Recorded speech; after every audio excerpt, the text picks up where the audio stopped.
AMD 라이젠 7 9800X3D가 처음으로 MSRP 이하로 판매되고 있다는 소식입니다.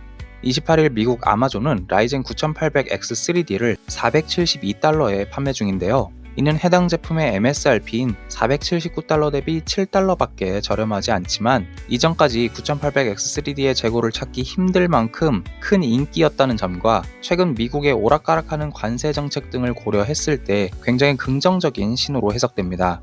현재 해당 칩의 수요 대비 공급이 충분해졌고 물량뿐만 아니라 공급망 자체의 안정화도 이뤄졌음을 의미합니다. 한국에서도 4월부터 정품은 76만원에 판매 중인데 이는 MSRP에 부가세를 더했을 때의 가격인 72만 6천원보다 3만 5천원 정도 비싼 편입니다. 물량 공급의 안정화가 이뤄졌으니 한국에서도 이보다 더 낮은 가격으로 판매가 되지 않을까 기대되네요. 한편 최근 발생한 AMD 라이젠 9000 시리즈의 잇따른 손상 보고와 관련 에즈락 AM5 메인보드가 주요 원인으로 지목되고 있는데요.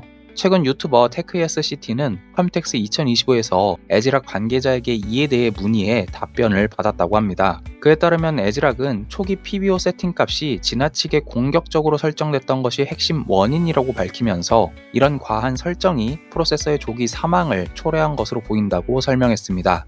이 문제는 에즈락의 하이엔드 및 미드레인지 보드에 국한된 것으로 알려졌는데 해당 보드들이 라이젠 9000 CPU에 대해 너무 과하게 튜닝됐기 때문이라고 합니다. 특히 에즈락은 자사의 EDC 최대 허용 전류 및 TDC 최대 허용 온도 설정 값이 초기 CPU 샘플에 비해 지나치게 높게 설정됐다고 판단하고 있습니다. 또 일각에서는 수랭쿨러나 일체형 수랭쿨러가 이 문제를 더 심화시킨다는 분석도 나오고 있습니다. 고성능 냉각 장치가 CPU의 열을 더 효율적으로 낮춰 PBO가 더 높은 성능을 발휘할 수 있도록 만들기 때문에 과도한 PBO 설정이 더 큰 영향을 미칠 수 있다는 설명입니다. 테크예스CT에 따르면 에즈락은 새 바이오스 업데이트를 통해 이 문제를 해결했다고 밝혔습니다. 초기 테스트에서는 EDC 및 TDC 값에 큰 변화가 없었지만 에즈락은 섀도우 전압 설정 값을 줄였다고 합니다. 섀도우 전압은 일반 사용자들이 직접 접근하거나 확인할 수 없는 전압 설정 값으로 CPU 작동에 영향을 미칩니다. 다만 업데이트가 문제 해결에 정말 효과적일지는 더 시간이 지나봐야 알 것 같습니다.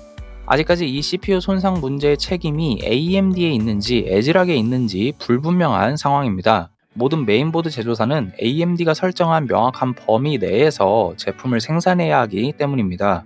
탐스 하드웨어에 따르면 AMD는 이 문제에 대한 언급을 거부하고 있으며 에즈락도 답변을 내놓지 않고 있다고 합니다. 하지만 만약 해당 문제가 업데이트로 해결이 됐다면 에즈락은 사용자들에게 관련 공지를 해야 할 것으로 보입니다. 에즈락은 지난 3월 9800X3D의 부팅 불가 손상 사례와 관련 부팅 불가 문제는 바이오스 문제로 밝히고 업데이트를 권했으나 손상의 경우 바이오스가 아닌 칩과 보드 사이에 낀 이물질 때문이란 입장을 고수한 바 있습니다. 세 번째로 AMD 라데온 RX 9060XT의 기판 디자인이 공개됐다는 소식입니다. 하드웨어 쿨링에 따르면 기가바이트는 최근 진행한 공장 견학에서 라데온 RX 9060XT 기판을 미리 선보였다고 합니다. 9060XT에 탑재되는 나비 44 칩은 이미 미디어 행사를 통해 공개됐고 아이샷 렌더링 이미지까지 공유된 바 있어 GPU 자체는 비밀이 아니었습니다. 하지만 기판 공개를 통해 메모리 모듈이 8GB 모델은 총 4개 탑재되며 16GB 모델의 경우 양면에 나뉘어서 메모리가 배치될 것으로 확인됐습니다.